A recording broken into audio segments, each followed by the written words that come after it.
In the quiet southeastern town of Izioma, a girl named Chisholm lived under the weight of something she didn't understand.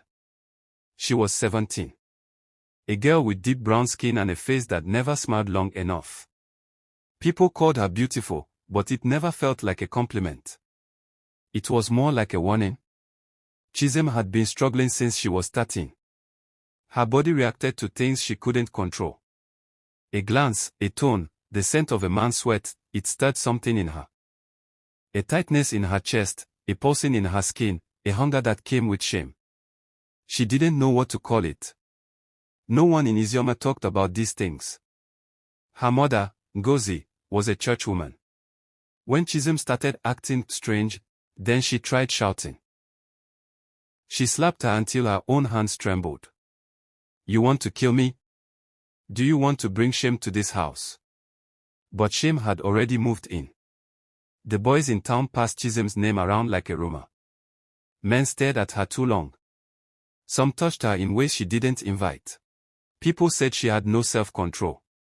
That her body had a mind of its own. Nobody asked how she felt. Nobody asked if she was okay. They just assumed she was loose. A spoiled girl. The type to follow even a madman. It wasn't until the incident with Uncle Ebuka, her father's cousin, that her mother finally cracked. He had come to visit one weekend. Chisholm had tried to stay in her room, but he kept calling her to help him with his phone. That night, she didn't come out of her room for hours. When she did, her lips were shaking. Her mother asked what happened. Chisholm said nothing. But the silence said enough. Ngozi took her to a prophet. The man asked no questions. He said Chisholm was carrying the spirit of lust. That she had been cursed by someone who envied her beauty. He made her fast for 3 days and gave her oil to rub between her legs before sleep. She wanted to scream. Only her auntie Amoka, her late father's sister, treated her like a person. Amoka was quiet, wore old Ankara dresses and slippers one thin. She didn't pray over Chisholm or call her names. She just sat beside her and said, "I don't know what's wrong. But I believe you. And I love you." For a while, that was the only thing keeping Chisholm alive. Then came the final breaking.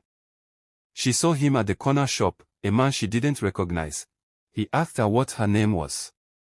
She felt her body betray her. Her palms sweating. The news spread like wildfire. Again. "This one can't be saved. She's possessed." That night, she packed one wrapper, a bottle of water, and her father's old Nokia phone. She walked out of Izioma before dawn. She didn't know where she was going. Only that she needed space. Air. She found a shelter in Owerri, a women's rehab center run by nuns. They took her to a therapist. The woman wore simple clothes and looked into her eyes when she spoke. After weeks of sessions, Chisholm learned words like hypersexuality, trauma response, and PTSD. The therapist didn't call her names. She helped Chisholm understand that some wounds don't bleed outside. That the body sometimes reacts from past pain, not present well.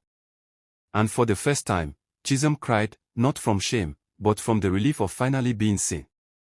She wrote her mother a letter, not asking for forgiveness, but for understanding.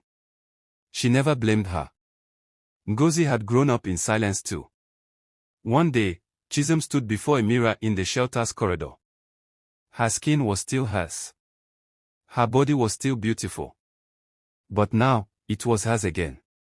And slowly, painfully, she began to heal. By Onwana Story.